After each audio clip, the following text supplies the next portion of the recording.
Good afternoon, everyone. My name is Divya Mahajan, and I'm a part of product team at Digital Vidya. Today, I would like to welcome you all to the exciting session on making your LinkedIn network work for you. We have Satyat Priyadarshi, who is an ex-Googler and e-commerce generalist heading lead management and new initiatives with Reliance Jio in the digital commerce space. He has held leadership positions in companies like Google, Flipkart, and Infibeam. He is easily drawn into conversations around profitable customer-first strategies, user experience design, acquisition and growth, turnaround solutions, and profitability. So I would like to hand over the session to Satyar. But before that, I would like to request you all to put in your questions in the question panel on the right-hand side. We'll take up all your questions once we are done with the presentation. Over to you, Satyar. Hi, thanks, Divya. Everybody can hear me, I hope. Thank you so much, Digital Vidya, for inviting me to connect with you. My name is Satyarth. You can find me on LinkedIn. And I'm, as Divya was telling you, I'm pretty interested in many things, but I'm pretty interested in business strategy, and I majorly use LinkedIn as a medium to connect and to learn. I've done some posts on LinkedIn, a lot of engagements, have been featured in the various sections as well. Most of what I'm going to say here is from my own experience, and which from using the platform as well as from kind of having conversations and also helping out a couple of friends in getting the most out of it. If you find me on LinkedIn, you'll see my network has kind of grown to 7,000 odd people. I have decent engagement from the network. A couple of posts of mine have done fairly well and have been appreciated. And over this last 1.5 years in which I have been engaging with LinkedIn in a meaningful way, I've realized that the network is really, really powerful, and I had not been leveraging, and I see a lot of people still not leveraging the network to its maximum potential. So in this particular conversation with you, we have 30 minutes. I'm going to take you through some slides, but the slides are not important. What's important is for you to keep on having a conversation with yourself, and as we go through the slides, keep on thinking, is this right? How can this work for me? And if you have any questions, keep on jotting them down, and we'll come to them at the end of it. At some places, you might feel that, hey, I mean, this is too obvious. Yes, it might be, but I'm trying to go through it as anybody who's new to the platform would want to. So I'll go through. Okay, sorry. Yep. So I'll start with a saying. Read it online. It's attributed to Al Gore during his Nobel Prize speech. If you want to go fast, go alone. If you want to go far, go with others. Al Gore said it's an African proverb, maybe or not, but he quoted it. So, but what is being said here is very powerful. I remember when I was a kid and we were asked to write an essay.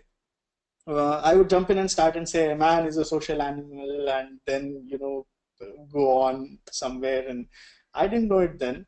But this helped me with the writer's block, and I could start that essay and wanted to say whatever I wanted to say, and later on, I mean, you learn these things and then you forget. Then you go on and read something like Anne Rice's Fountainhead, and it completely kind of goes out of the window with the heavy individualism. And I still, so somewhere I forgot that networking or meeting other people is important. And our education system, 12 years, then graduation, and then post-graduation, and you're supposed to know all the answers, you're supposed to prepare, work hard, and you're supposed to solve it yourself. The collaborative system does not exist in our education system. We don't go out and ask other people for help, and somehow that is how we also enter into the professional workspace. So when we enter, like out of the college, the first job, the moment you get into that job, you have been working hard, all your numbers, all your mark sheets, everything more or less reflects your own individual achievement. And all of a sudden, that attitude starts to creep into your work life. And you forget that you're supposed to connect with other people. And you're supposed to, now you're in a stage where if you collaborate, you will go far. But that is something that we keep on forgetting. So we kind of all through our lives, we stick to people we know, we have met and have been kind of with us, and we brave through the battles of life with a small group of advisors and well-wishers, which rarely changes. I mean, you might fall out with friends, your friend, the real friend circle will keep on reducing over time, not expanding. Your acquaintances will expand, but how many of you are out there who are actually using this immense amount of network capital that's out there and actually using it to find new friends, to find new cohorts, find new business partners, find new jobs, find new uh, different, I mean, whatever you wanted, find new vendors, find new clients. So let's see. I mean, in this way, I think that LinkedIn professional networks it's a big blessing, and therefore, I wanted to do this one small activity, that write down one thing that you're aiming for right now.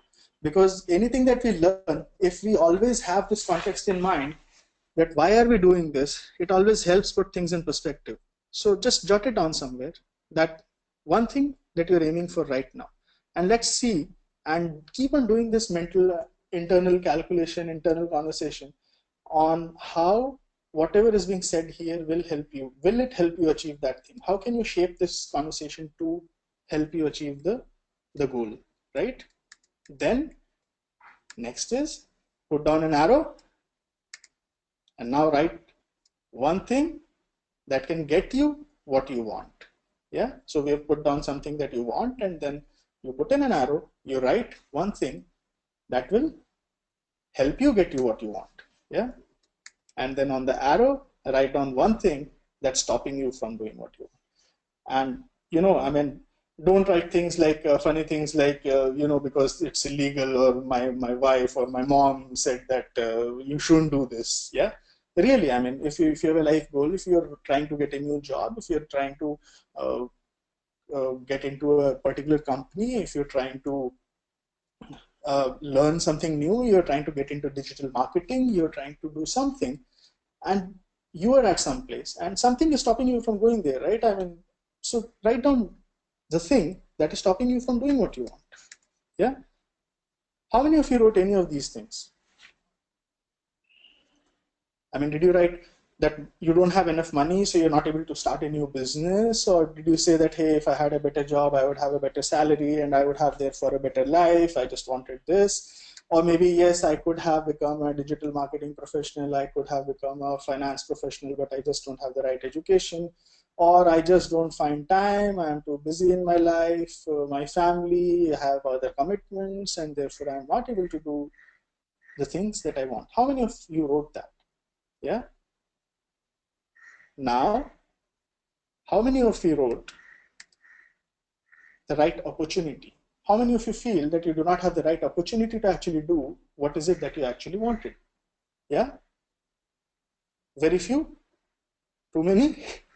Okay. I'll tell you the reason why am I asking you this. You see, the slide is divided into two sections. One is the internal locus of control. Yeah, things that you control. That is inside your effort. You put in more effort, you'll get more things. You can change things. You put in an effort, you can get that job or that money. Money can be made out of your job. You can do it out of business. You can borrow. Tons of things of making money. Tons of way to educate yourself now. Time is discipline, more or less. Family, yes, it's supportive, not supportive, but more or less like it's internal locus of control, things you directly influence. And then there is the other side of the slide, that is external locus of control, things that are not directly inside your control, right? When we talk of external locus of control, we talk of things like, I don't know, death, very heavy example, but yeah, I mean, not in your control. But doesn't mean that you can't do anything about it, because you have things like insurance, you eat healthy, you exercise, you do all of these things. And these things help you shape the environment in a way that even though you don't directly control it, you influence it and you get the most out of it. Yeah. So this leads me to, so as I was talking earlier, that this is what we have been taught, right? Time into effort is equal to success. So if you put in more effort, you'll get more money, you'll get successful. If you're not successful, it's just that you did not work hard enough in your school. And yeah, but now as more and more senior you grow, you will realize that not every successful person was the topper in his or her school or did go to the right college, or none of that is true actually.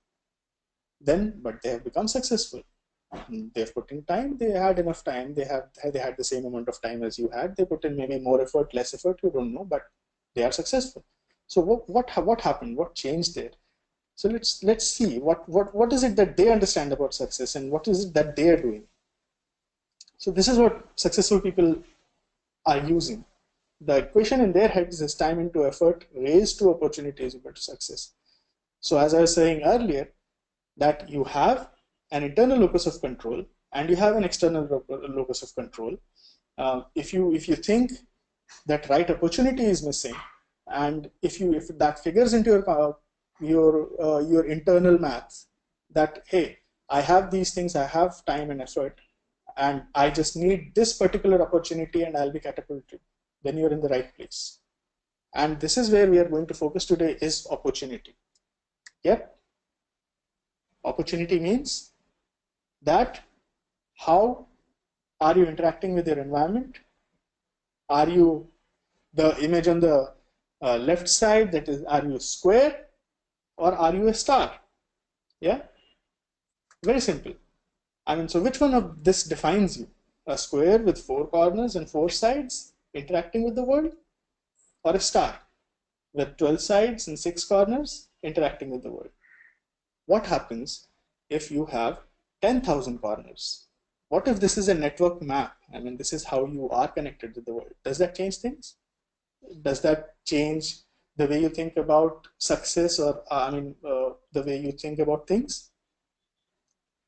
For instance, one thing I would want to say, when I talk about network throughout the slide, network doesn't mean connections. I am talking of 10,000 people connected to you, or I am talking of 2,000 people connected to you, but I am not saying just connections.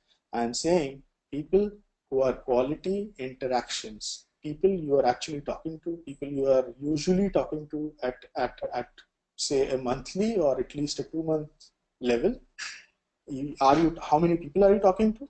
And what is the quality and strength of relationships that you have built with them? Yeah.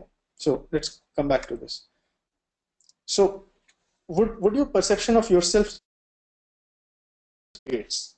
So I was saying earlier, I mean, connections and how successful people think, and opportunity, and you know, and how you look at networks, how you look at opportunity, how you look at environments. When you think of all these things, and you suppose you imagine yourself and you ask yourself, I mean, if you knew Bill Gates right now, would you consider yourself more successful? Would you be able to do the thing that you are out there to do? Would your roadblock get removed if this happened? Yeah, I'm sure most of you are saying, yeah, maybe. I mean, definitely. If I knew Bill Gates, maybe I would be somewhere else than here, right? Maybe. I mean, but if you look at opportunity, then are you connected to tomorrow's Bill Gates? I mean, definitely tomorrow's Bill Gates is supposed to come from somewhere, right? Somebody is going to be connected. Bill Gates was in school. He had friends. You had friends. You were in school. Are you connected with them? I'm sure, I mean, many of you are at the stage where you came out of class, you went to one school, you went through another college, you went to a third maybe college for post-graduation, and then you hear the story, hey, you know, this guy in our class, he became something, and then you say, I never kept in touch with him. We don't. It's very time consuming, right? It takes so much of an effort. I mean, who's going to, you maybe if you kept in touch with each one of these guys, you would have to know 1,000 people. And that's a truth, right? Plus, you keep on hearing, I mean, how to get connected. There was a batchmates.com, and now then there was something else, and then there's Facebook, and now there's LinkedIn. Where do you use and where do you connect them? Yeah. And then you know about LinkedIn, but maybe you are not using LinkedIn because one or the other myths or something came along and somebody came and told you that LinkedIn is a place for job seekers. I mean, if you're looking for a job, then it's a good place to be.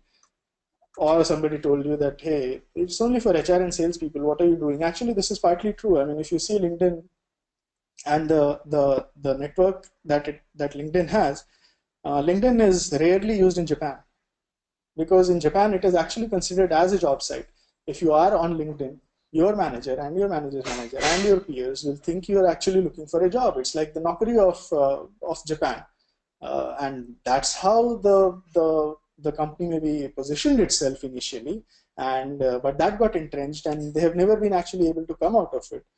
And the second thing is, I mean, Japanese people are very social people. So for them, actually, business is a secondary side effect of your primary relationship that is mainly managed on Facebook. So LinkedIn became a place for job seekers, and that's what. So this perception is partly true, but not largely. LinkedIn is a place for job seekers. Yes, LinkedIn has this platform capability that you can apply for jobs. LinkedIn is for HR and salespeople because, I mean, wherever there's watering hole, at that place there will be a lot of deer and gazelle, and there will be lions over there as well, right? But there is a set of people who believe that they don't need networking, or it just takes too much time. As I was saying earlier, it was my perception as well at one point of time that you don't need to network. It takes too much of time because I hadn't found a discipline. I had not found a framework on how to approach this. And, you know, to all these naysayers who think networking is not important, I have this one graph. This is human population growth over since forever till now. And you see all these red circles that are there. Do you know what these are? Each one of these is a timeline when the population of that world changed its perception about the world. Each one of these is a time when people in Europe were thinking, this is us, this is it, this is the world, Europe is the world, and bam, I mean, there comes in an entire continent filled with entire new population called North America, and then South America, and then China and India, and it kept on growing, and it kept on growing. And this is where you'll see that most of the population growth has happened. Most of the growth in economy, most of the growth in our human collective knowledge, everything has happened. The moment you'll see that more people combine, new cultures mix, there's give and take, and our science takes off, our everything takes off, our entire knowledge base takes off. Yeah, I'll show you one more impact. I mean, but before, so I mean that's how it happened throughout the history, right? The first new humans networked and found dwellings, which became cities, then states and nations and empire, and the collective power grew. I mean, the actual number of people in a town and a city actually impacts the economy. And you are an individual, and your own connections with this actually impacts your functioning and your influencing capability. Then traders connected and they became successful, and so much so, I mean, East India Company and others were actually came to India and became big, and they were running countries. I mean, running a country became a side effect to carry on their main business. And then after some time, finally, when all of these guys connected, then came scientists and say, hey, we want to kind of connect too. And they found this Royal Societies, and they found a couple of other things. And above all, in 1950s, 60s, somewhere, they decided to say that, hey, we want to connect even more. Telephone is just not working with us. And they created this technology called internet. So the internet actually was created initially so that scientists and academicians across country in US could actually connect to each other and work on projects. And an entire technology was invented with the sole purpose that you can connect. So, I mean, when I'm talking of LinkedIn or any other professional network or a network to connect and grow your influence, it's a subset of a larger piece, and the larger piece itself was actually the LinkedIn or Facebook or whatever of its own time, right?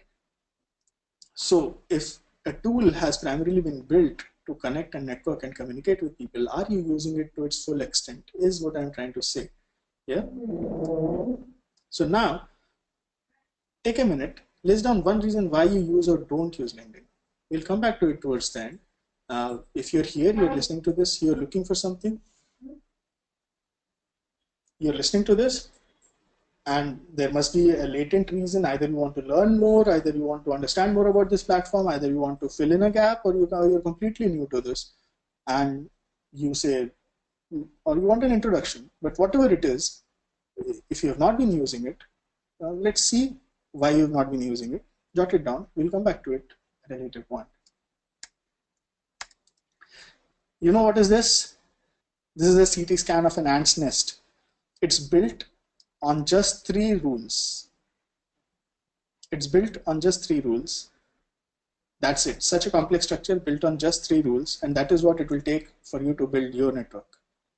Yep.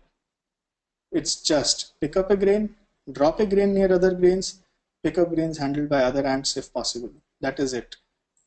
This is the 3 rule that kind of manages this entire complex structure. That is what will help you also manage this entire complex structure.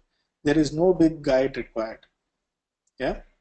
But before we go there, write down one thing that you need from your network. Again, we'll try to hit that goal and we'll go there. So, as I said earlier, just 4 steps framework. The ants use 3 rules to build this complex structure. You will need 4 rules. You will need 4 ways of thinking at your network and kind of making sure that you're growing. Yeah, credibility, visibility, expansion, and utilization. When credibility means that when you are writing, you're doing whatever your profile, whatever every single action of yours on the network should boost your credibility. It should build trust. It should make you a credible person. If you're writing that you are a CEO of a company, then you need to behave like a CEO of a company. You cannot then behave like a student, because then that kind of builds a fracture. When you're behaving like a student, but you're saying you're a CEO, and then that erodes trust, and then just people kind of don't understand what you're saying, and they get mixed signals and they stay away. And that's no way helping you grow your network. Second is visibility. Visibility means you need to keep on engaging with the network to grow deeper into it. If you're not engaging, you are not visible. If you're not visible, you will not expand. If you'll not expand, you will never be able to utilize. You see, I mean, with the network, there's a concept called window hopping.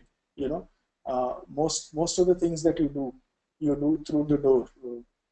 But a window hopping concept is when you enter into a store through the door, then you hop through a window into an adjacent store. So in the internet network, not everybody you connect with is useful to you immediately, but that one person might know somebody else who will know somebody else, and there's an entire network effect, which will mean that you can't have a network of just 250 people and feel that you are good enough. If these 250 people are Bill Gates and Mark Zuckerberg of the world, yes, definitely, maybe. But still, if you're a plain Joe, if you're a common guy, then you will have to build an expansive network so that it helps you reach to a person who might eventually help you. And these nodes in your network will actually help you connect to that person, will help you introduce you to that person, will help you make a path to that person, because there might be quite some considerable distance between you and the person, or the aim or the objective that you want to hit. If you want to get employed in a particular company, then it's possible that it's a small company and there's nobody in your second level network on LinkedIn, and therefore you can't even connect directly or send a friend request directly to that person. Yeah, but if you have an expansive network, there's a good chance that the entire expanded network is billions of people, and not billions, millions of people, or hundreds of thousands of people, and you can actually pick anybody in the planet and you can actually connect to them. Part of it also has to do with the rules and regulations that LinkedIn has in place, and that partly also covers expansion. And the third is utilization. And utilization is, once you have this network in place and it is growing healthy, then how do you actually go ahead and utilize it? In credibility, there are three different things. And at every stage, I'm giving you a timeline so that you understand that how much time it actually takes to set it up. It's not that time consuming. If you've been thinking that, hey, it takes a lot of time, it just takes discipline. I initially spent, I think, 1 hour, and this is my timeline actually. I think, spent 1 hour to set up my profile. Uh, but I made sure that it's built with credibility. That means everything that I've written is the truth. I've not boasted anything. I have not written incorrect things. I have not written too much of things which are not congruous. Yeah. So the first thing that you see, and more, and what I'm trying to say here is also from what I've seen on a lot of profiles. First thing you see is the profile image, the header, and your name. And I see a lot of people making this simple mistake. LinkedIn profile has to be very professional looking.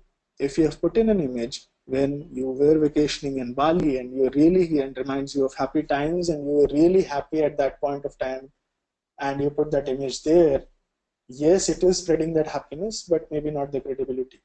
Because if you are a senior manager at some prestigious firm and you have a photograph that looks like you're vacationing in Bali, then by default, I mean, yes, you're a fun-loving guy, but I don't know if you're a good professional or not. And these are subtle signals. Not all of them are very overt. Yeah, some of them maybe are not even conscious choices. Some of them are even not consciously thought of that people are doing this.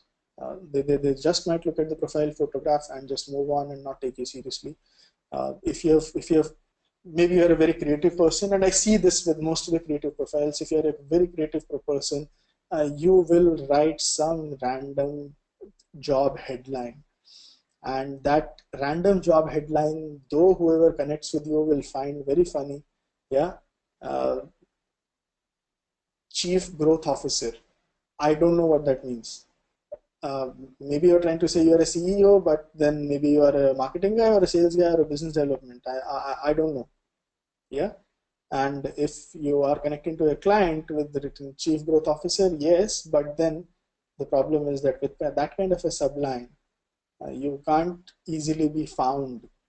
If I'm trying to find a marketing guy, and if I'm writing marketing officer, chief marketing officer, if I'm writing marketing head, you just don't figure in those. If I'm trying to find a CEO, you don't figure in those profile searches as well. And that just reduces your capability of connecting with other people. So the profile has to be very accurate. It has to be very point blank. Try to connect and try to put in as many keywords that are relevant to you in there, because LinkedIn search engine has actually to scroll through, it goes through your entire profile, crunches everything into an index, and then based on that, it provides a relevant score. So when somebody is looking for, and what are the search terms that you use when you're trying to connect with somebody, you try to see maybe Tata Mumbai or something like that. If you're looking for somebody working for Tata's in Mumbai, yeah. And if your profile does not have this because you did not have the time, or you thought that, hey, I'm not interesting, I'm just there on LinkedIn, I want to see what other people are doing. Yes, so you will not be found. You will not be found through search engines. So that is one piece. Then most of the times, what I see is people kind of give very vague details on what they did in a particular job. Uh, I mean, if helped grow the company into this and that and something, and you will read that piece and you will be like, okay, he helped grow, but how? I mean, so do I connect him? Do I connect with him for this particular piece? Is he the right person? The moment you read your profile from an outsider's perspective and you analyze it, you will see that it needs a lot of boosting. I see that a lot of people don't ask for recommendations when it is the single most important thing on your profile that influences job hiring, that influences connectability, that influences people connecting to you. People just don't do that. So that is one of the things that builds your credibility. I see people don't look for endorsements, which is again, and they don't give endorsements. And the way LinkedIn works is the more endorsements you give, the more endorsements you will receive, and therefore your profile strength will grow. And profile strength growing means that you will feature prominently in searches, you'll feature prominently on your own company pages, which means, so you see, I mean, it's a vicious circle. I mean, if you have put in an effort on your profile, LinkedIn will recognize that effort, and it will bring up your profile above people who have not put in an effort, unless you are a big shot CEO, which people are finding you by name and then landing on your page irrespective of what you have done or not done. So again, this is not for the big shot CEOs. If you are a big shot CEO, please, you can smile on what I'm saying. But yes, but if you're a guy who has just come out of a college, if you are a business development professional, if you are an HR professional, HR professionals are very adept at that. I generally get a lot of learning points from them, the way they use the network. So that was the profile piece. Second is the communication. Communications is when I'm saying, whenever you are communicating throughout the platform, please be very conscious of what you are trying to say. I'll give you this one single trick that should help you. Build a persona for yourself. If you're working in branding or marketing, you will find that most of the times we talk in terms of branding personas. We create a persona that, hey, our brand is a young brand and it will talk like this, it will walk like this, it will do these, and it will not do these things. Build yourself an online professional persona if it helps. That your persona should be doing this and not this. You're a serious guy, you're a funny guy, you are a witty guy, you're a well-read guy, you're a curious guy, you are a business development guy, and build all of that in your head. So when you type, keep all of that in mind. What I see in communication is, first thing I see is bad English. People write up to me all the time asking for jobs, and then they will say, hey, sir, I'm sending this massage to you. And I don't know what to say to the guy, because he has written in all earnest. I try to help as much as I can, and then I also try to point it out to, please, I mean, don't take it otherwise, but if you are doing a professional communication, if you are writing professionally, then you should at least check the message that you're sending out to other people. If you have done a mass messaging and sent this out to 300 people, then all 300 people have maybe judged you. Not everybody will give you a benefit of doubt. So these kind of things you should be very aware of. If you're writing professionally, please be professional.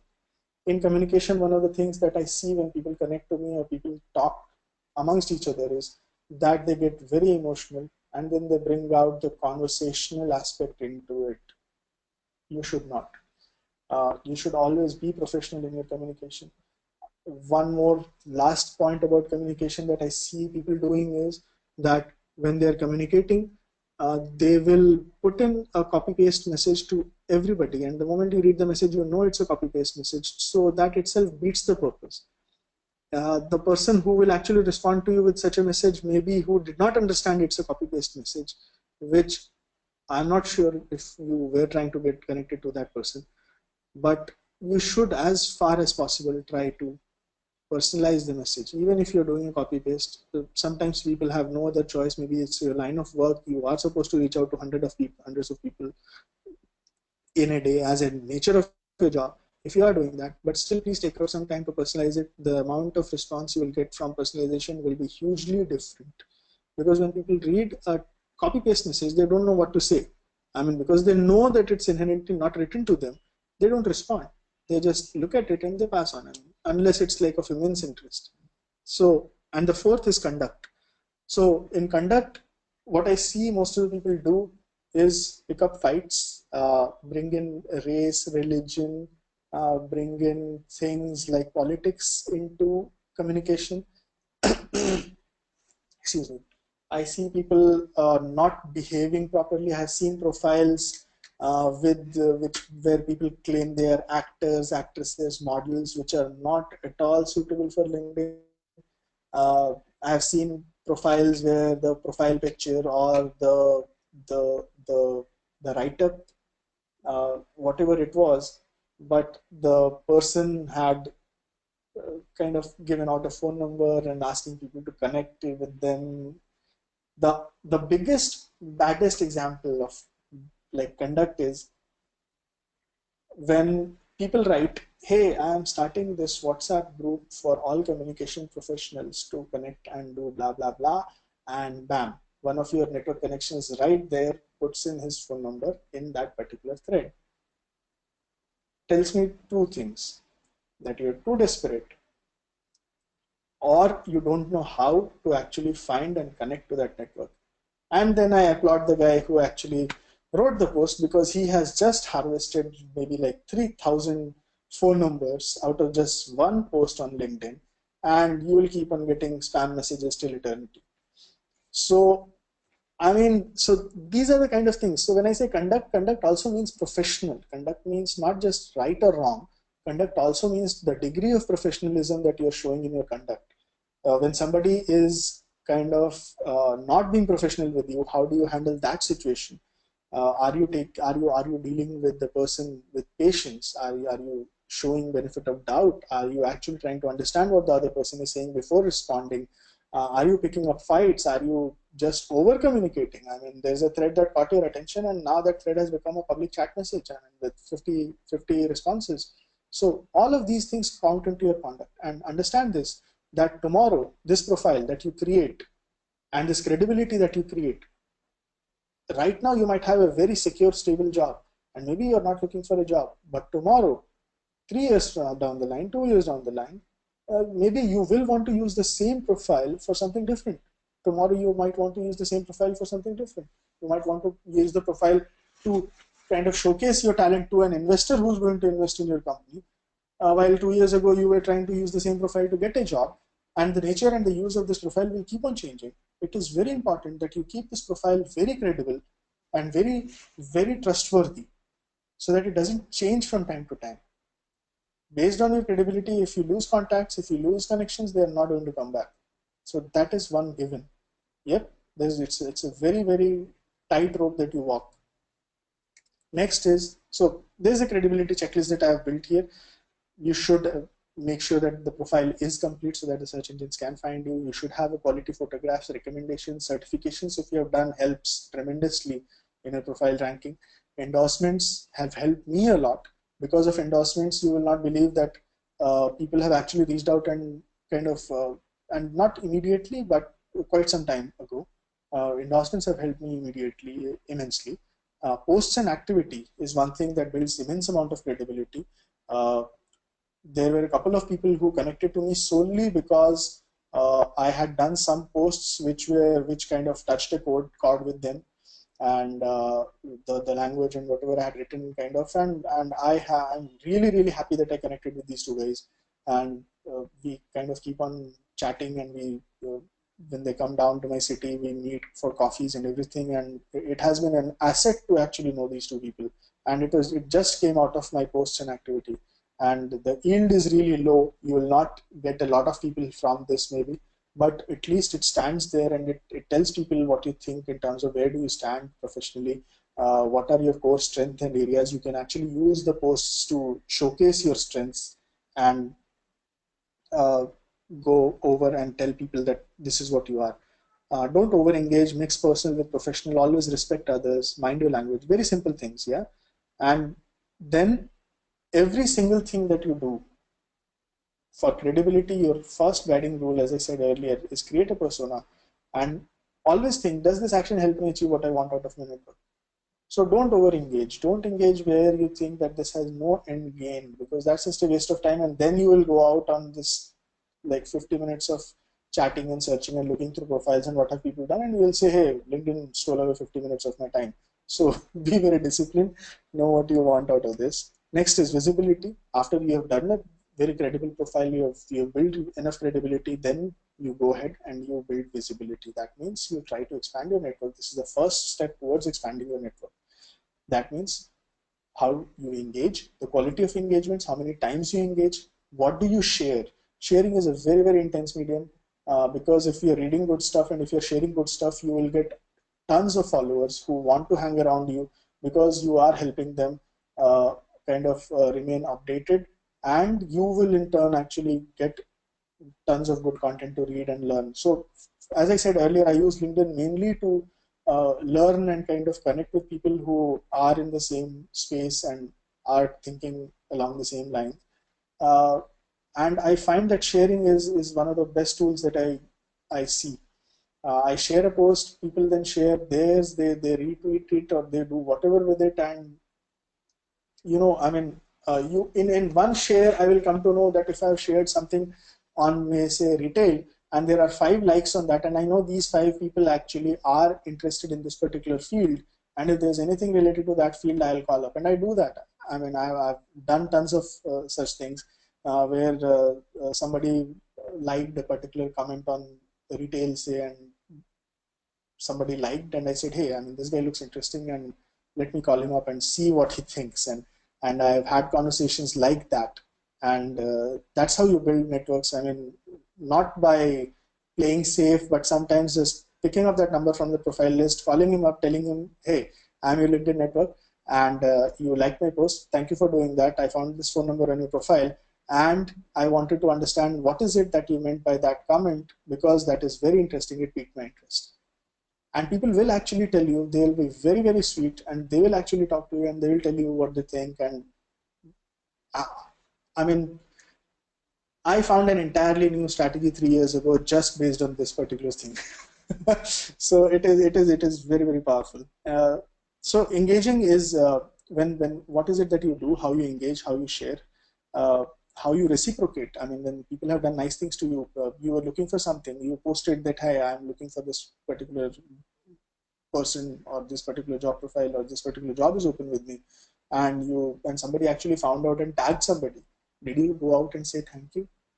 We don't do that as a culture. We rarely go out and say thank you. Did you say thank you? Did you appreciate that person?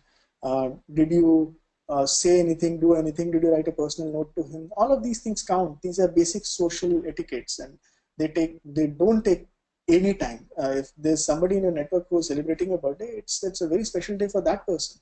For you, it's a Monday. I mean, you on your way to office, and you hate going to office on a Monday or to college on a Monday, and this person's birthday is there. You don't care. No, I mean, for that one person, whenever you're on that network, take up that persona and then look at through that persona on that profile information and congratulate the guy.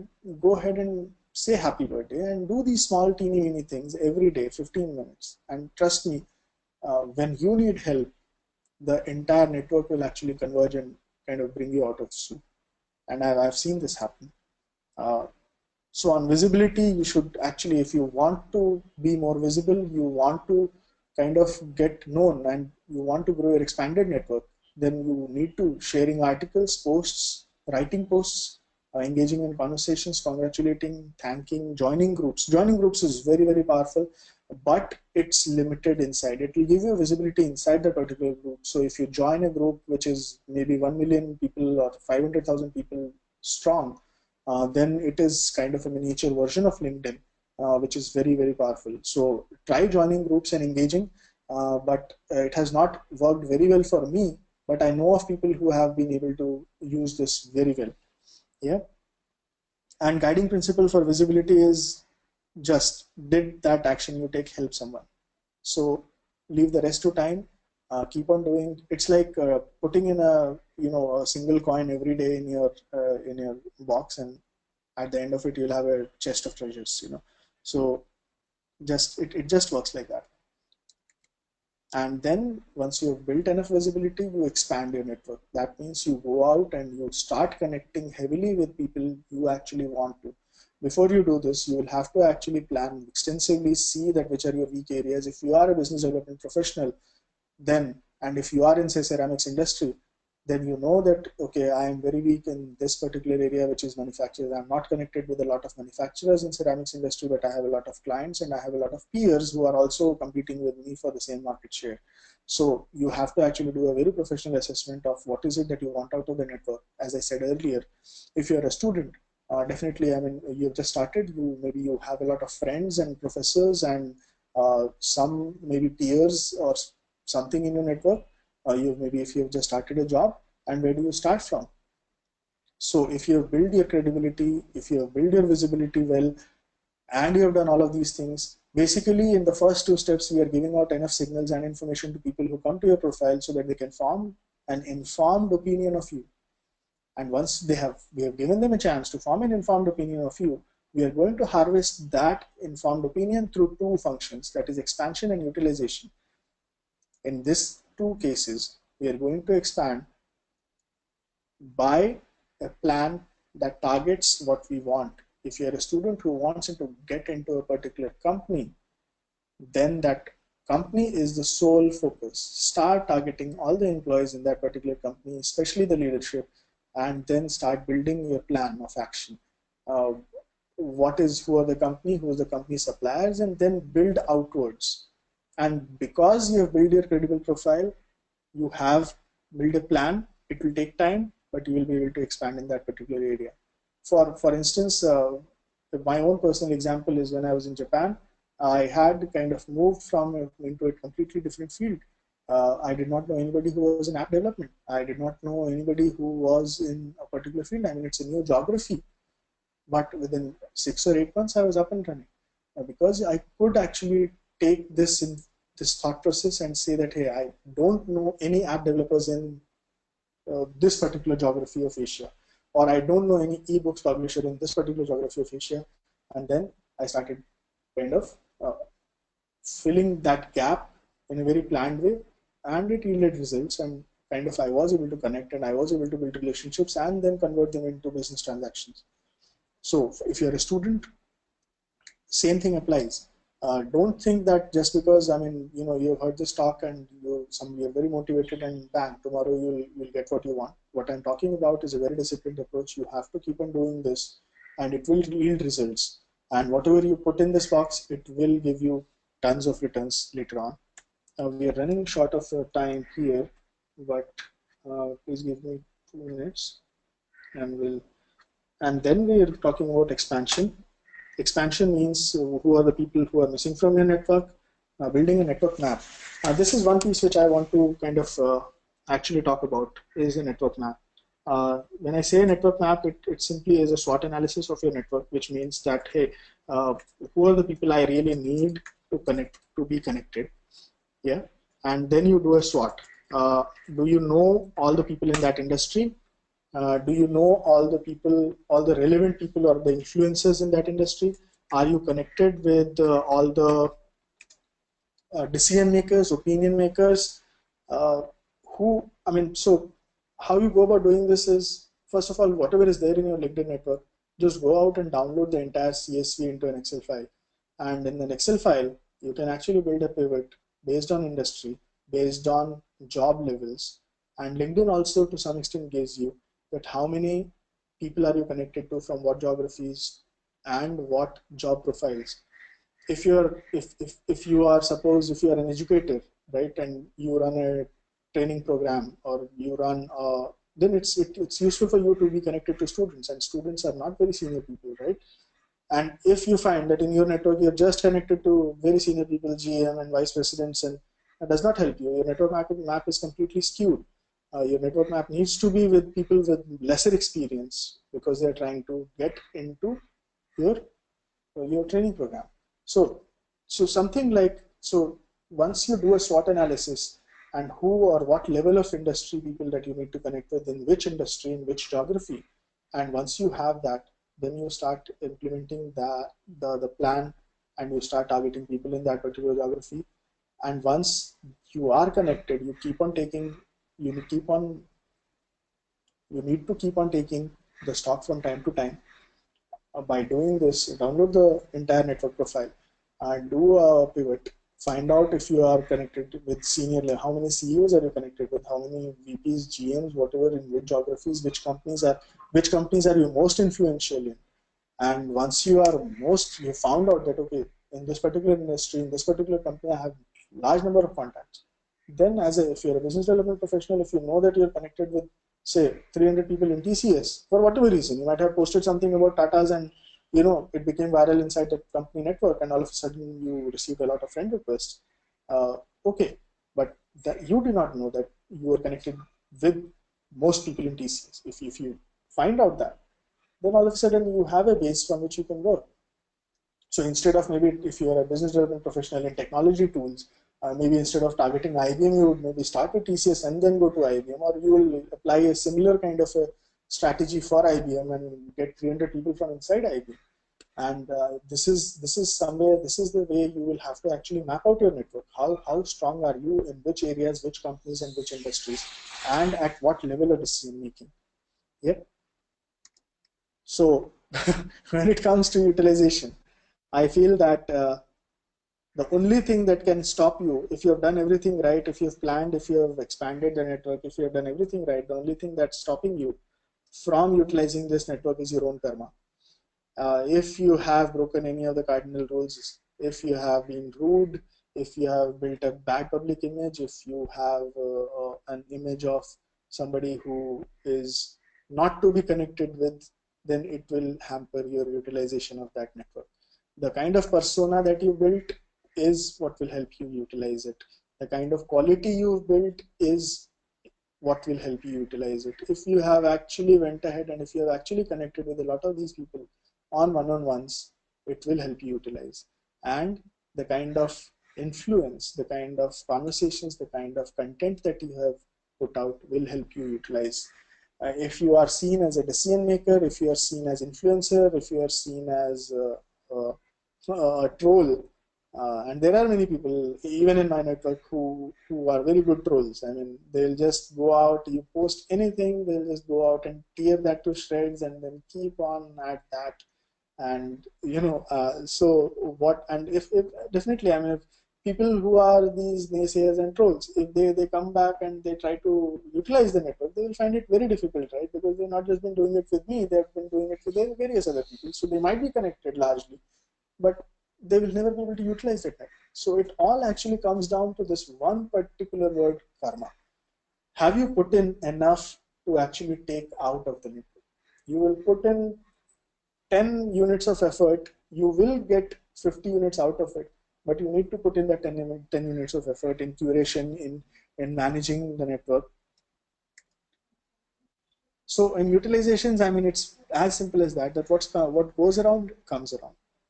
Is your quality of your network, is it there yet?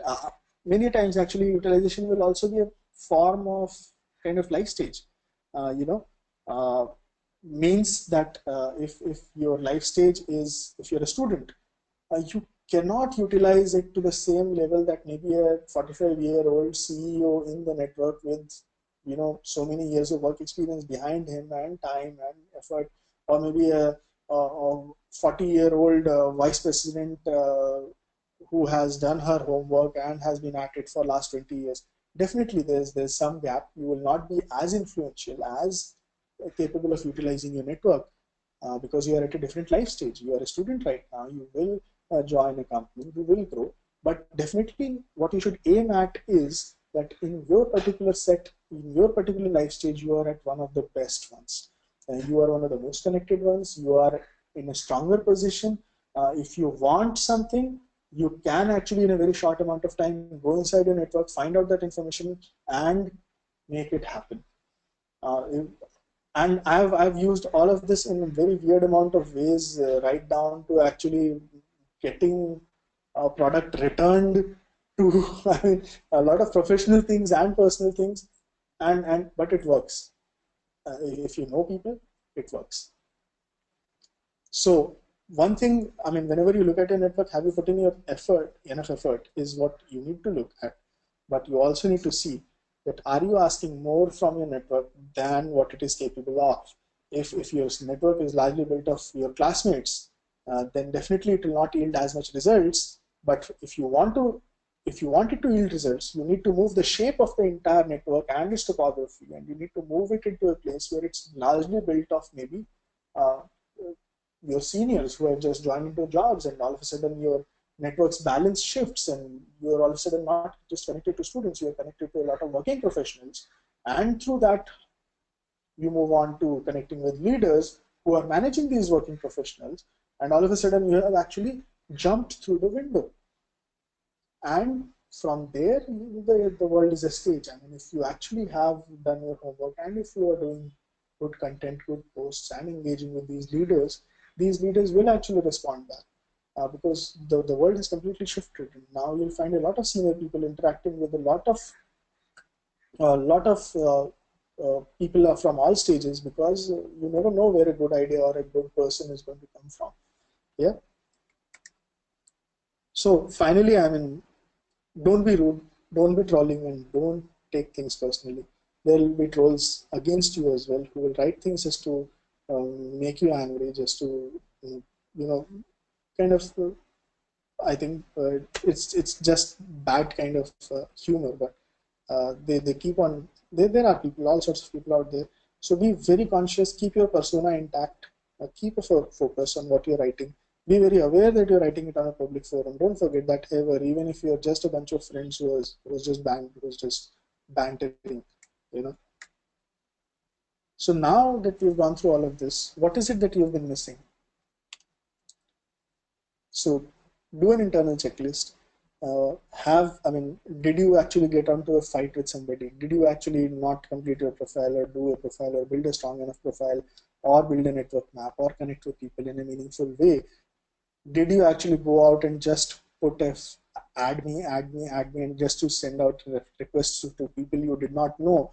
And half of them actually said, I don't know this person, and your account was blocked, or you got a threatening letter from LinkedIn saying that please desist from such kind of efforts. So what have you been missing is please go out, build this checklist, yeah, and uh, I keep on hearing a lot of these comments. I send requests, but nobody connects.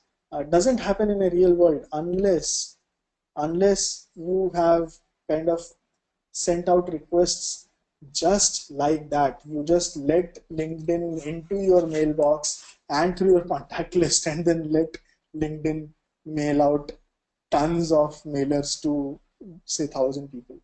Yeah. And if you send requests and nobody connects, then you need to seriously look at your profile. What's wrong there? Maybe it's not beefed up yet. Sometimes it is that there are people who would want to just connect with, you know, with people who are at their level or social hierarchy or whatever. I mean, some screwed up thought, but you will find people. And but if you're trying to connect to senior people and you're not getting good enough response, then step back and connect with your peers. And as I said earlier, connect with your peers, connect with your little senior to your peers, build an expanded and extended network, and then try to hit that person. And that's the only way you will reach that. You will have to hop through a lot of windows where you can't get through a door. So you will have to kind of do this. And it's a valid problem. Many people face this, but not every request will get a response. I tried, but it takes too much time. It takes too much time because you've not approached it maybe through a framework, or maybe you get distracted when you read a good post, and then that leads to something and leads to something, and then after 2 hours you realize, hey, I went in to do something and I came out doing something. So if it takes too much time, see what is taking it too much time. Ideally, I mean, whatever activities I have said earlier should not take too much time. And beyond in that, I mean, then don't attribute it to the social aspect of things, attribute it to the educational aspect of things. So look at what is taking time. Generally, it should not. But if you're spending too much time, please don't. At the end of the day, it is a network. Unless it is you're reading and you're kind of educating yourself, then it's a different matter. I have connections, but when I ask them for meetings, it doesn't happen. Biggest problem with most of the business development professionals, and I'll tell you what they do. They'll randomly send all these meeting requests, all these connection requests, and some of the few of the good ones will actually say, hey, let me connect. They understand the importance of network. You never know, this person is right now a business development person with this company. Tomorrow he might be somewhere else. People connect, and bam, within 5 minutes there'll be a request that, hey, I am this so and so, and I am business development with so and so, and what is a good time to meet you and present you with blah blah blah. Not a good way. You haven't invested anything in that relationship, and now you're using LinkedIn more or less as an extension of an email marketing base. Definitely you will be treated like an email marketing base. Uh, Tell me a single use case where you spend 5 days actually genuinely understanding that person and actually building a relationship and rapport, and then you asked him that, hey, I would want to meet and pitch you this. It will never be that the person will say no. Maybe he will say no if it, or she will say no if it is not relevant, or maybe it is, but at least even in that case, you will get some help out of that relationship. But if you have just sent a friend request and within like the next 10 minutes you have sent a request for meetings, definitely it's not going to happen. So put some thought in it. If you are a person and if somebody does what you are doing, will you get? So many times it also doesn't happen because either the person is some companies have this stringent policy of not authorizing, or some activities can only be done by some person, and you might be just asking the wrong person, so just ask that person. If you're not getting a meeting, then who's the right person or a relevant person to connect. Not every person is because is a person who is senior enough is hiring right then and there. Is not a person is just because he is a senior person is kind of hiring vendors there right then and there. All of these reasons are there, so you will have a ratio of success. So don't expect that because whatever I've said should mean that now every request you send out is golden. No, there will still be. All I'm doing is multiplying your chances, not making it absolute 1:1. Some advice. I've been giving a lot of advice already, but still, set up a professional persona. We have gone through this. Pace things out. It doesn't always rain when you want to. The same point that I was saying earlier. If you have to do things, there is a time pressure. Your manager has said that, hey, I want 20 clients tomorrow. You will not have that unless you have prepared for it. And don't expect that in an overnight you will send out 400 requests and get 30 clients list tomorrow. So I mean, planning always helps. Nurture, nourish, and above all, keep at it. This is the source. This is the mantra of social network. You have to keep on nurturing. Uh, every day I make it a point of at least talking or messaging or something with at least 10 people. And I have now the network has become 7,000. I don't know. I mean, how long can I get or keep at it? Because 7,000 means I'm not even connecting with the 0.1% of it. So definitely the effort will increase in proportion, but not as much as some people think. You can schedule it, you can do it over weekends, but the idea is that that commitment has to be there. If you are getting into this game, if you are trying to leverage LinkedIn, you should. But if you are doing this, you have to keep at it. It can't be that for 3 months you were very excited, you did this, and then you left it all and then went away and then came back after 6 months and thought that you will pick up where things were. People move on, they change jobs, they forget. So if you're not at it, you will not be able to harvest it. And last section, network map, we've already covered. You do a SWOT, know who you need. Some connects will help you jump through the window, and review. So over the last 1 hour almost, we kind of went too deep into things. But you need a network to succeed. You need to build above all, if nothing, you need to build credibility first. The rest everything follows. You need to build visibility because a lot of your connections and networks will also happen because you were visible, you were doing things, and then people just want to connect with you and reciprocate. You expand and utilize. Be disciplined about it always. Be disciplined about how you do it, how much time you put in, and you keep at it. So with this, I will close and I think there was just one reference required. So that's about it. If there are any questions, then please, I mean, I don't know how much time we have, but please, let's go at it. Sure. Thank you so much, Satyarth. I understand we are running a little over time. So I just shoot out a poll for people who are interested in a digital marketing course.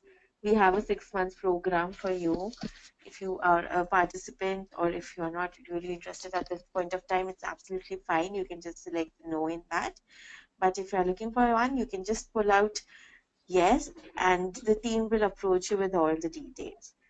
Also, I can see some really exciting questions into the question panel, so we just take out few of them, and I'll read out the questions for Satyar, and you can just answer them.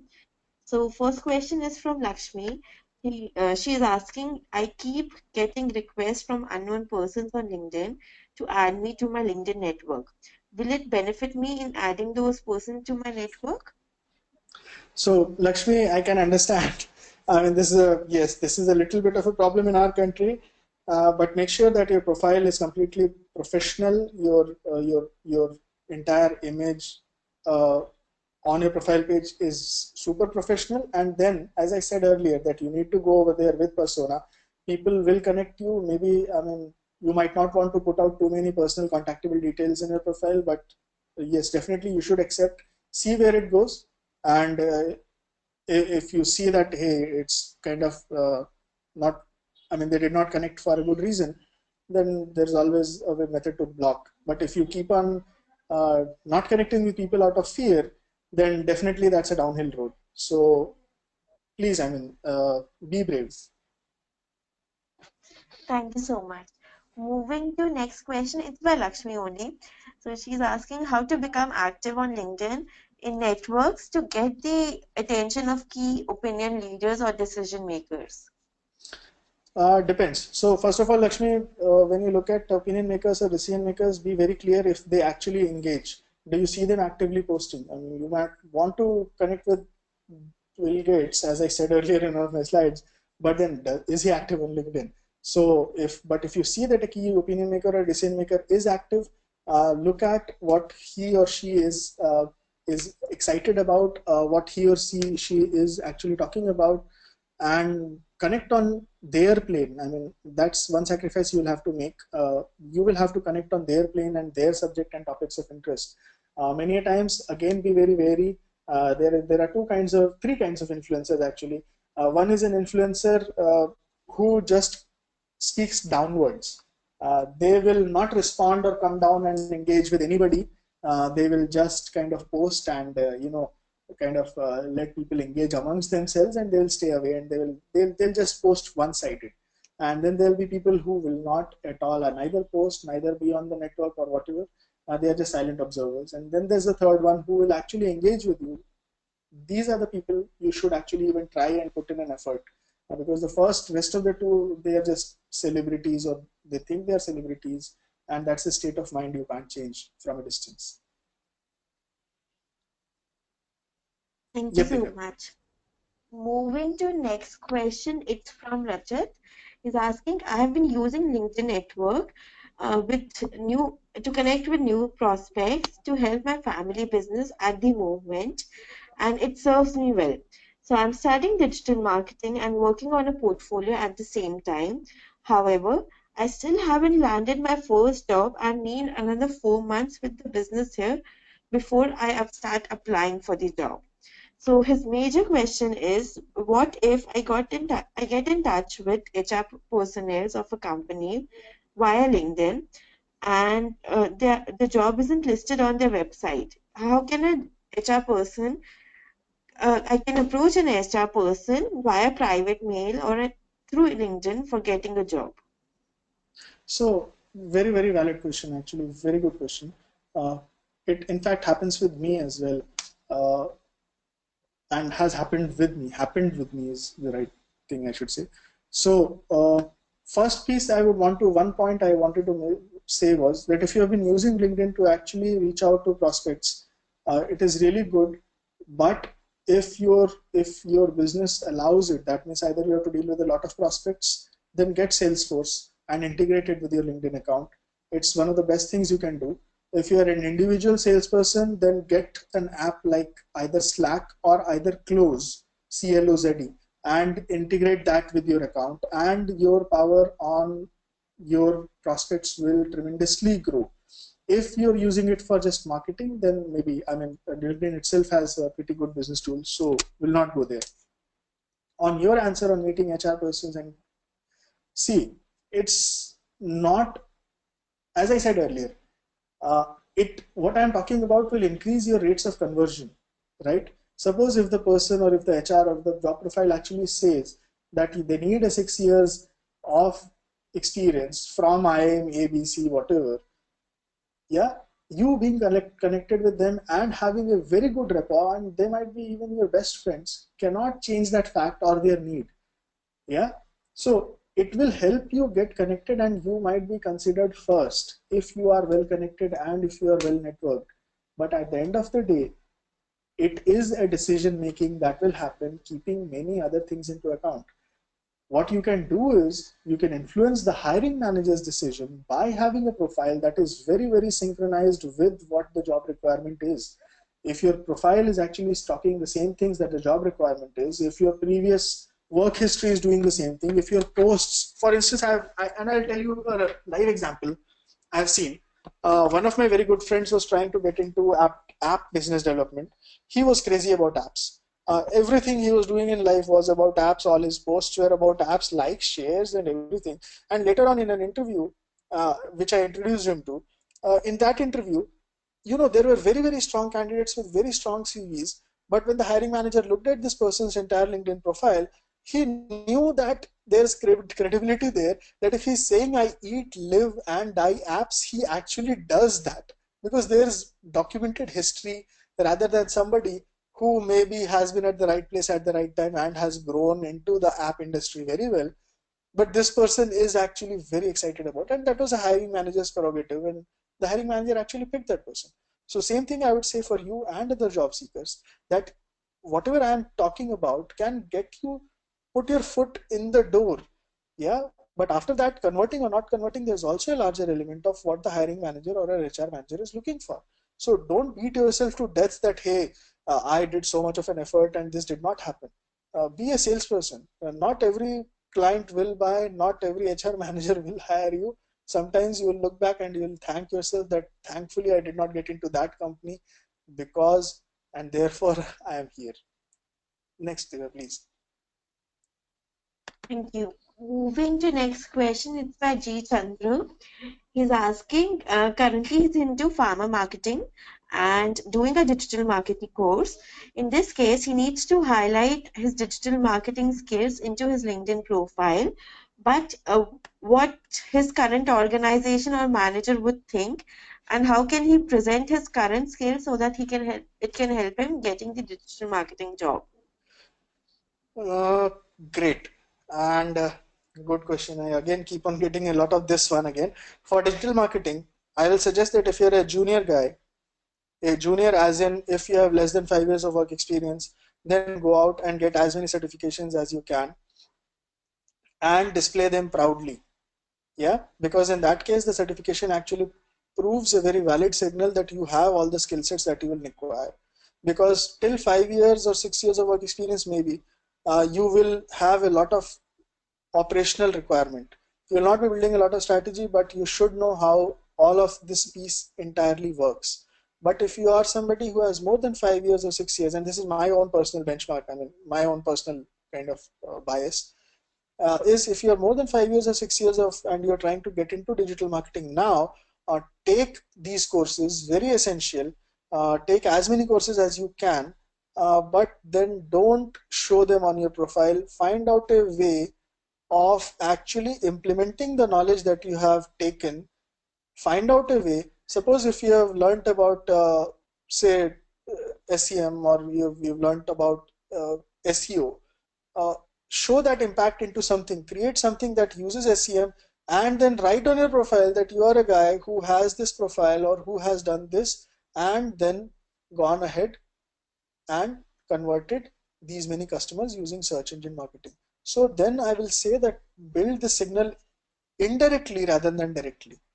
Rather than directly saying that, hey, hire me, I am a guy with 10 years of work experience and blah, blah, blah certification. Do those certifications because they will give you very essential knowledge. But then don't kind of, you know, point them out. Try to use the effect of that certification to actually get your next job. Does that answer your question? I think it will. Let us know, Chandra, if you need any support. So some of you have been requesting for, have been asking about how a LinkedIn profile should be. So I'm just sending out a link in the chat panel. It's a task which gives you step-by-step guidance on how to optimize your LinkedIn profile. I think this will help you guys in creating a perfect LinkedIn profile. And moving to the next question, it's by Shalini. She's saying, I am shifting career into some other department. So how can she customize her current profile for a better connection in the next profile? Awesome. Shalini, in network theory, there is something called nodes. I mean, every network. So think of network nodes as stars in the sky, right? Each star is kind of a small network. You have your 10, 15, 20 people around you, and then there are other people who have this 10, 20 people around you, and then you at the center of your network will know this person at the center of the other network. And these are the windows I have been talking about, which help you jump through networks or through doors. Find out, so if you're trying to move into this particular profile, yeah, which is very different. Suppose you're in biotechnology and you are trying to move into sales profile. Say suppose you were in research and development, you're trying to move into sales. A lot of people will find that, hey, Shalini is not relevant to me, I will not connect to her. But because if largely people were actually doing what I'm saying they should be, then this this talk will not hold that much importance. So but there will be few people who understand the importance of networking. They will connect with you, talk to them, ask them this question because they are from the industry. Kind of initiate a conversation with them. Tell them, hi, I'm Shalini, I'm blah blah blah, I'm doing this. Thank you for accepting my request.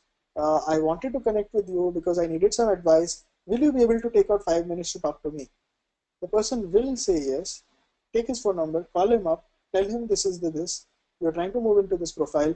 How should I go about doing this? Listen to what they have to say. Take notes. Do this 5 more times. You will have your answer. This is many times this is what I do. When I have to, I'm stuck somewhere. Then I go and hit the network. I find out people who know more in that particular field than what I do, and I leverage that knowledge and I thank them profusely, and wherever possible I help them back. So the key is, don't be shy. Find out, there will be some people who are extensively networked. You will find people with 3,000, 2,000 plus connections who do not mind anybody sending them requests. Talk to them. Best answer. Thank you so much. I think we are done with most of the questions. There are some more questions. So let's pick out next three questions and then we'll wind up the session. So otherwise, all people can send a direct email to us. We'll respond back to your query over an email. So I'm taking up Rohan's question. He's saying, with 10 years of ERP consulting background in IT, it is advisable to gather some knowledge or certification in digital marketing now and move forward into the new field altogether. Should I accept this or should I continue with ERP? Rohan, I mean, depends. If the see earlier I said that for certification, and I meant that if you're out there job hunting, then how you should go about doing certifications. But if suppose you have a chance of moving internally inside your company and all it takes is a certification, do that certification. And in that case, I mean, the certification, it's more like if you are a graduate only, then you can become a manager, kind of a thing that many government companies still have. Yeah, in that case it just becomes a key to a door.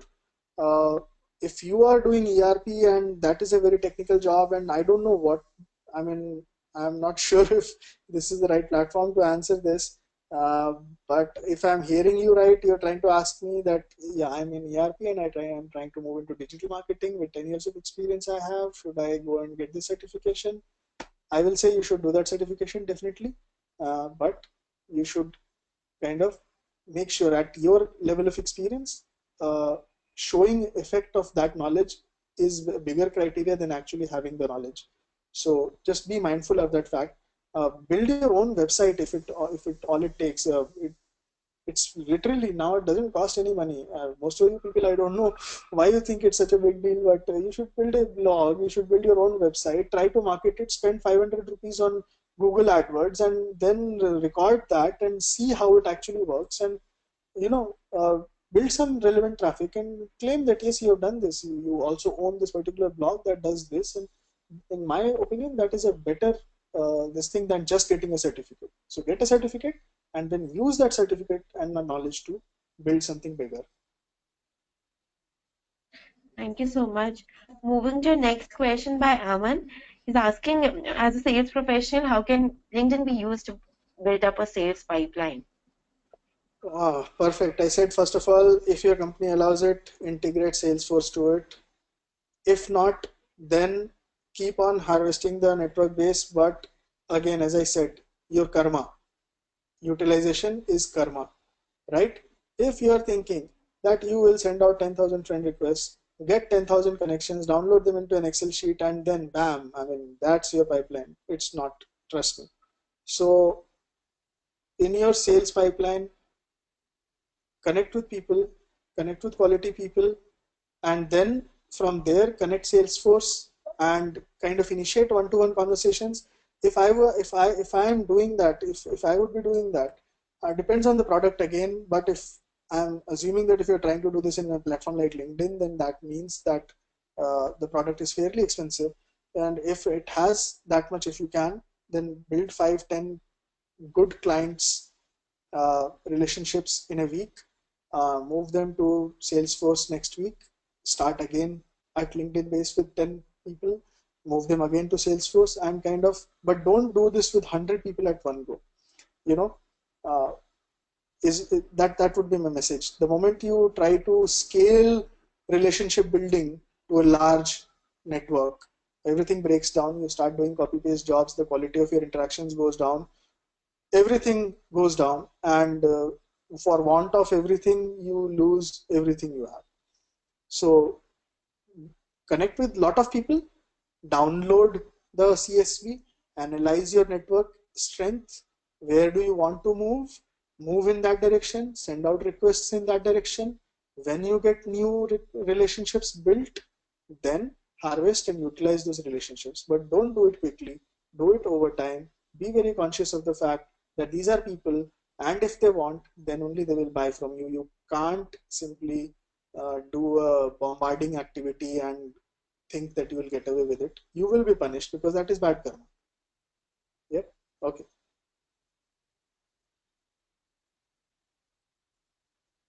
Yes. Moving to next question by Dixon. He's saying, will my post, which I posted on LinkedIn, can help him promote his personal website or company profile using SEO? So, which I post in LinkedIn can help me in promoting my personal company profile using SEO. I am not sure I got that, but are you trying to say that just like if you had a website and you do SEO? No, I don't think so, because any network link going out of LinkedIn, I don't think it gives you SEO point on your company profile. But at the end of the day, if you have a company profile outside of LinkedIn, which is being used to disseminate, which is being used to inform people of the company, you're doing the same thing from inside LinkedIn. So I am confused a little bit, because both of them kind of do the same things. But if you use, oh, okay, will my post which I post in LinkedIn can help me in promoting my personal income? So I have seen this happen a lot, mostly from Chinese or Alibaba vendors, mostly. And this is my experience. I'm not saying that these are the only companies doing that. The company will keep on posting some random post about one of their products and with link and everything leading to, and they hope that people will kind of, so they're using the LinkedIn posts as an advertorial, and I see a gradual, initially a gradual and then a sharp decline in the number of people they are connected with, because the moment people realize that, hey, it's just an ad source which is just churning out 3 posts a week, they're using it like Facebook. LinkedIn is not a place for that. You don't get respected. You will just be blocked. You will just be people will just raise flags on your profile that this is not a real person, and then LinkedIn moderators will come and look at your profile and say, yeah, this looks like an advertising platform, maybe it's automated. So I mean, they'll kick you out. So all these things can happen. So I will suggest that please use LinkedIn for the way, or for things which it was built for, which is personal networking relationships. If you have to use advertisements, LinkedIn has its own solutions to help you advertise, and there is a reason why LinkedIn actually builds out and shows you advertisements in those select corners, in the select formats, because they have been tried and tested. Or else LinkedIn could have actually posted on your behalf, right? It doesn't do that. It asks you to build a different company page if you are doing sponsored posts. So I mean, sponsored posts is, I think, much more useful than you posting something on your own profile, because then your credibility is directly attached with the company's profile. So sponsored post, I think, really, really works. But if you have done it right, yeah, okay. Thank you so much. I think we are done with the questions. If we missed out any of your questions, you can just drop us in an email and we'll respond to you with the email. And thank you so much, Satyat, for such a great session and so many efforts which you went through while creating the content for the session. And thank you everyone for being a part of the session today. Thank you, Divya. I'm sorry the session kind of went over a little bit, but all of you No guys, problem. all of you people who are still here, heartfelt thanks. Please do find out time. Try to connect me on LinkedIn, and this can actually this is just learning. I am learning, and you are learning as well, and this can continue uh, over LinkedIn. Yep. Thank you again for joining. Thank you. See you everyone. See you, I think, next Friday. We don't have a webinar. Post that, we'll meet you. Till then, have a great weekend and a great life. Bye bye.